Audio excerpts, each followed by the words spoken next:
Field marshal Syed Asim Munir کا دورہ Tehran, ایرانی وزیر داخلہ نے استقبال کیا۔ فیلڈ مارشل عاصم منیر اور وزیر داخلہ محسن نقوی کی ایرانی وزیر داخلہ سکندر مومنی سے ملاقات، دو طرفہ تعلقات اور سرحدوں کی سیکیورٹی پر گفتگو۔ ISPR کے مطابق پاکستان مشرق وسطی کے تنازع کے پرامن، پائیدار اور جامع حل کے لیے کوشاں ہے۔ فیلڈ مارشل کا دورہ ایران خطے میں امن و استحکام کے لیے پاکستان کی کوششوں کا حصہ ہے۔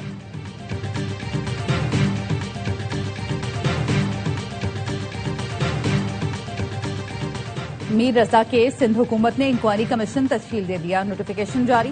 سندھ ہائی کورٹ کی نامزدگی پر جسٹس عمر سیال پر مشتمل سنگل ممبر انکوائری کمیشن قائم۔ میر رضا کی موت کے اصل حقائق اور حالات کا جائزہ لیا جائے گا۔ کمیشن پولیس کی تحقیقات، افسران کے کردار کا جائزہ لے گا۔ پولیس افسر یا MLO کی غفلت، فرائض سے کوتاہی یا پیشہ ورانہ بدعنوانی کی تحقیقات بھی ہوں گی۔ شواہد چھپانے یا رد و بدل سمیت کسی غیر قانونی اقدام، حقائق پر پردہ ڈالنے کے پہلو کا بھی جائزہ لیا جائے گا۔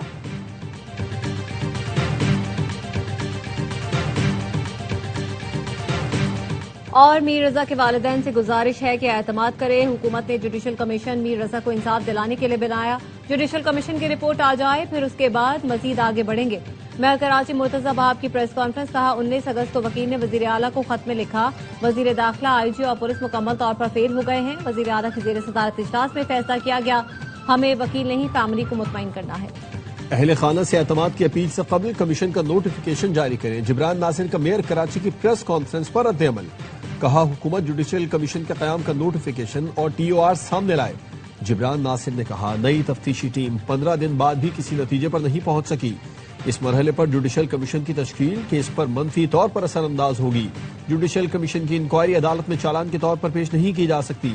میر رضا کیس میں وکیل جبران ناصر کا JIT بنانے کا مطالبہ، کہا آپ کیمروں کی مدد سے چالان تو کر دیتے ہیں، ملزمان کو کیوں نہیں پکڑ رہے؟ وزیر اعلیٰ سندھ کو خط میں 24 سوال لکھ کر دیے، اب تک جواب نہیں دیا گیا۔ میر رضا قتل کیس میں تفتیشی افسر نے رپورٹ جمع کروانے کے لیے مزید مہلت مانگ لی، کہا موبائل فون اور دیگر اشیاء کی فورنزک رپورٹ آنا باقی ہے۔ عدالت کا 7 ستمبر تک رپورٹ جمع کروانے کا حکم۔ میر رضا کے پارٹنر کی عبوری ضمانت میں 1 ستمبر تک توسیع۔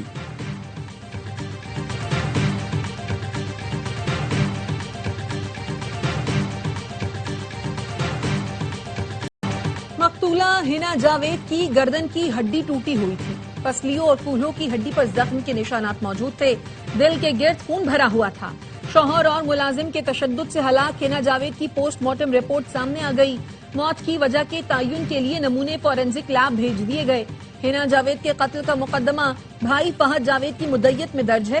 ملزم شوہر اور ملازم 3 روزہ جسمانی ریمانڈ پر ہیں۔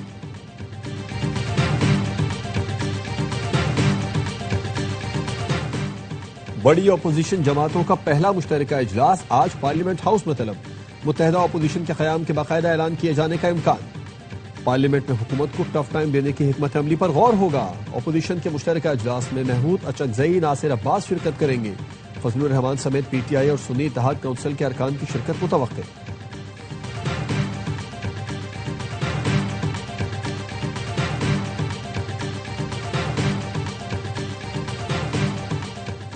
اسپیکر چیمبر کے ذریعے حکومت اور PP میں رابطوں میں پیش رفت نہ ہو سکی۔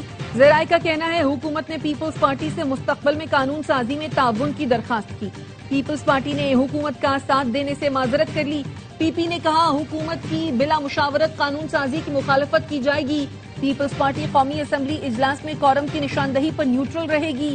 پیپلز پارٹی نشاندہی پر کورم پورا کرنے میں حکومت کی مدد نہیں کرے گی۔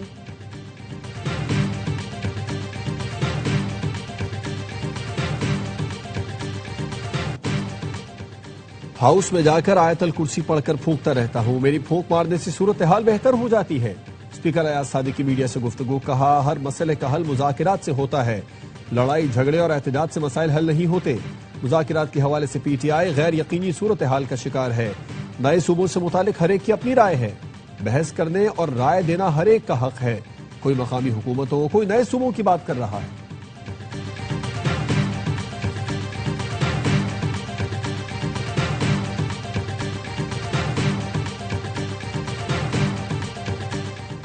مسلم لیگ نون کے صدر نواز شریف نے پارٹی رہنماؤں کو صوبوں پر بات کرنے سے روک دیا۔ ذرائع کا کہنا ہے پارٹی رہنماؤں کو نئے صوبوں سے متعلق حتمی پالیسی کا انتظار کرنے کی ہدایت کی گئی ہے۔ پارٹی نئے صوبوں سے متعلق حتمی پالیسی کا اعلان خود کرے گی۔ بانی پی ٹی آئی اسپتال منتقلی کے سپریم کورٹ چیف کمشنر کی نظر ثانی درخواست جلد سماعت کے لیے منظور نہ ہو سکی. ذرائع کا کہنا ہے اسپتال منتقلی کے خلاف متفرق نظر ثانی درخواست اپنی باری میں ٹیک اپ ہوگی. چیف جسٹس مصروف تھے، اس لیے رجسٹرار سپریم کورٹ سے ملاقات ہوئی. Chairman P T I barrister Gohar کہتے ہیں سپریم کورٹ کے حکم کی واضح خلاف ورزی ہوئی ہے. ہم نے ہمیشہ عدالت میں دستک دی، بانی کو ڈیل کرنا ہوتی تو 3 سال قید نہ کاٹتے. امید ہے سپریم کورٹ جلد سماعت مقرر کرے گی.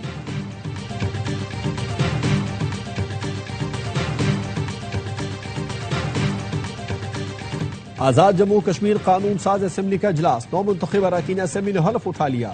اسپیکر قانون ساز اسمبلی لطیف اکبر نے اراکین سے حلف لیا. آزاد کشمیر قانون ساز اسمبلی کی مخصوص نشستوں پر انتخاب، مسلم لیگ نون 6 پر کامیاب. خواتین کی 3 نشستوں پر نون لیگ 2 پر پیپلز پارٹی کو کامیابی ملی. ٹیکنوکریٹ نشست پر نون لیگ کے بیرسٹر افتخار گیلانی. علماء مشائخ کونسل پر سعید مظہر شاہ کامیاب. مسلم لیگ نون اوورسیز کی نشست پہلے ہی بلا مقابلہ حاصل کر چکی ہے.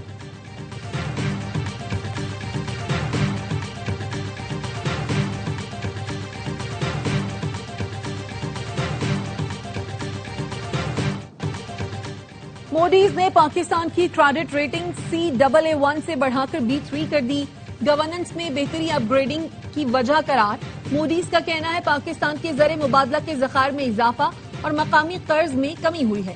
معاشی استحکام کا تسلسل نظر آیا.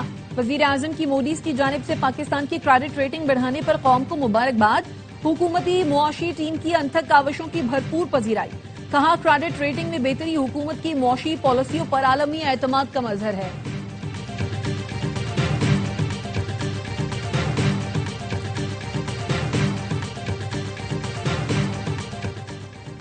نائب وزیر اعظم اسحاق ڈار کی لندن میں انٹرنیشنل میری ٹائم آرگنائزیشن کے جنرل سیکرٹری سے ملاقات. صومالیہ میں پھنسے پاکستانیوں کا معاملہ اٹھایا. اسحاق ڈار نے میری ٹائم آرگنائزیشن سے ملاحوں کی بحفاظت واپسی کے لیے کردار ادا کرنے کا مطالبہ کیا.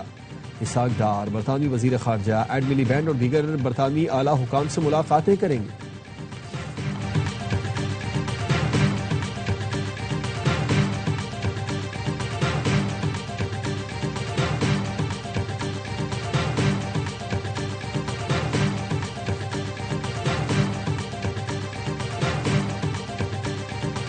وزیر اعظم شہباز شریف سے وزیر اعلیٰ سندھ مراد علی شاہ کی ملاقات. سندھ کے امور اور ترقیاتی منصوبوں پر بات چیت. باہمی دلچسپی کے امور اور سیاسی معاملات پر گفتگو.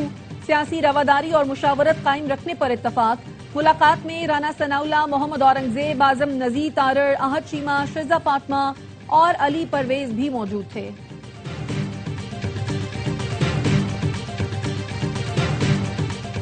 نئے انتظامی یونٹس کے قیام اور بلدیاتی نظام کے حوالے سے ایم کا اجلاس. قیادت اور کارکنان کو سوشل میڈیا اکاؤنٹس پر نئے یونٹس کا لوگو لگانے کی ہدایت. مصطفیٰ کمال نے کہا اختیارات کی نچلی سطح تک منتقلی ہی مسائل کا واحد حل ہے. رابطہ مہم کے دوران مؤثر طرز حکمرانی کی اہمیت بھی اجاگر کی جائے گی.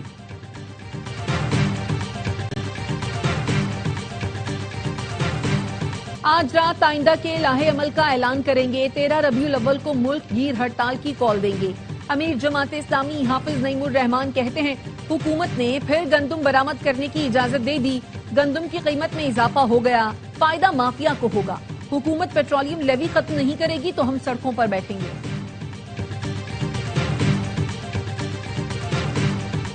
ایپٹما $19 ارب کی برآمدات کو $50 ارب تک لے جا سکتی ہے. پاکستان کا قرض $10 ارب ہے جو ہم 1 سال میں پورا کر سکتے ہیں. سابق نگراں وزیر تجارت گوہر اعجاز کا کہنا ہے ایپٹما کا صرف ایک ہی مطالبہ ہے کہ ہمیں ہر فیصلے میں اعتماد میں لیا جائے. پاکستان کے پاس اس وقت بہترین موقع ہے. دنیا میں عزت ہو رہی ہے. ہماری فوج اور وزیر اعظم کو جو عزت مل رہی ہے وہ شاید کبھی کسی کو نہیں ملی.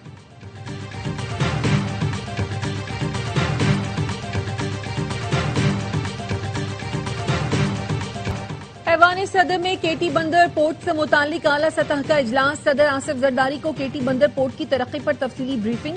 وزیر اعلیٰ سندھ مراد علی شاہ، ناصر شاہ، سلیم مانڈوی والا، شہری رحمان اور دیگر کی شرکت. چائنا ہاربر انجینئرنگ کمپنی کی جانب سے تعمیراتی تجاویز پیش. کیٹی بندر پورٹ کی تعمیر و ترقی کے مستقبل کی حکمت عملی پر غور. غزہ پر اسرائیلی فضائی حملوں میں 4 سال کے بچے سمیت 2 فلسطینی شہید اور 7 زخمی ہو گئے. غزہ کے وسطی علاقے میں ایک عمارت کو نشانہ بنایا گیا. حملے کے بعد دھاتی ٹکڑے پورے علاقے میں پھیل گئے. فلسطینی وزارت صحت کے مطابق دوسرا فضائی حملہ نصیرات پناہ گزین کیمپ میں کیا گیا. یورپی یونین نے اسرائیل کے E1 آباد کاری منصوبے کی مخالفت کر دی. ٹینڈر واپس لینے کا مطالبہ. یورپی یونین کے اعلیٰ نمائندے کا کہنا ہے اسرائیلی آباد کاریاں غیر قانونی ہیں.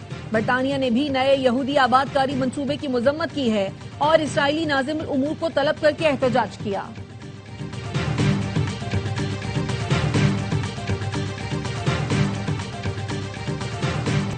شام سے نئی جنگ چھڑ پر انتخابات میں ناکامی کا خوف اور ترکی سے براہ راست جنگ کا خدشہ بڑھنے پر اسرائیلی وفد مذاکرات کے لیے اردن پہنچ گیا. امریکہ کی ثالثی میں شامی وزیر خارجہ اور انٹیلیجنس سربراہوں سے ملاقات. شامی وزیر خارجہ نے وفد سے ملاقات کے بعد گفتگو میں بتایا کہ اسرائیلی جارحیت مکمل ختم ہو اور گولان پہاڑیوں سے فوری انخلا ہو تبھی سیکیورٹی معاہدہ ممکن ہے.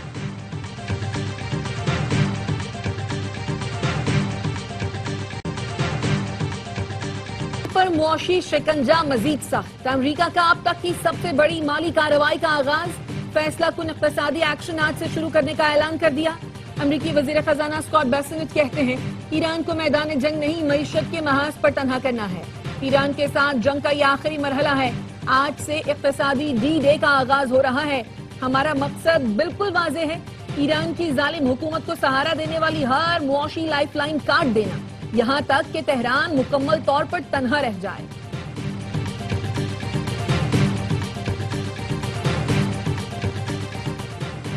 امریکی معاشی حملے کا اعلان. فوجی محاذ پر ناکامی کا اعتراف ہے. پاسداران انقلاب کے ترجمان کا کہنا ہے اگر آپ فوجی محاذ پر کامیاب ہو جاتے تو اس معاشی شور شرابے کی ضرورت ہی نہ پڑتی. ایرانی وزیر خارجہ عباس اراغچی کہتے ہیں معاشی پابندیاں نئی بات نہیں. امریکی ہرموز سے اچھی طرح واقف ہے. اقتصادی دباؤ بھی ناکام ہو جائے گا. جانتے ہیں مقابلہ کیسے کرنا ہے. بین الاقوامی اتحاد کے انخلا کے بعد حکومت مسلح گروہوں سے ہتھیار مرحلہ وار اپنے کنٹرول میں لینا شروع کرے گی. عراق کے قومی سلامتی کے مشیر کا اعلان. کہا حکومت کے لیے فوجی محاذ آرائی ریڈ لائن ہے. اقدام عراق کے لیے حکمت عملی پر مبنی فیصلہ ہے جس کو محاذ آرائی کے بجائے مذاکرات کے ذریعے عملی شکل دی جائے گی. ان گروہوں کے ہتھیار حکومت کے زیر استعمال ہوں گے اور انہیں کسی غیر ملکی فریق کے حوالے نہیں کیا جائے گا.